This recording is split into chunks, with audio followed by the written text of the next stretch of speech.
ନମସ୍କାର ଦର୍ଶକ ବନ୍ଧୁ। ଆଜି କେଦାରଙ୍କ କହିବା ଅନୁସାରେ ସ୍ୱପ୍ନା ମାଧବୀ ରୁମକୁ ଯାଇ ମନ୍ତୁରା ପାଣି ମୁହଁରେ ମାରି ଦିଅନ୍ତି। ଆଉ ସେତିକିବେଳେ ବିକୁ ସ୍ୱପ୍ନାକୁ ଦେଖି ଭୂତ କହି ଡରିଯାଆନ୍ତି।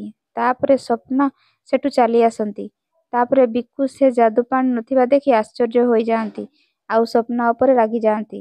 ଆଉ ସେପଟେ ସମସ୍ତେ ସ୍ୱପ୍ନାକୁ ଦେଖି ଏମିତି ଅବସ୍ଥାରେ ଆଶ୍ଚର୍ଯ୍ୟ ହୋଇଯାଆନ୍ତି। ତାପରେ ସ୍ୱପ୍ନା କୁହନ୍ତି, ଆରେ ତମେମାନେ ସମସ୍ତେ ଡରିଗଲ ନା କ'ଣ? ଆଉ ପିୟୁଷକୁ କୁହନ୍ତି, ପିୟୁଷ ମୋ ଦେହ ପୂରାପୂରି ଭଲ ହେଇଯାଇଛି।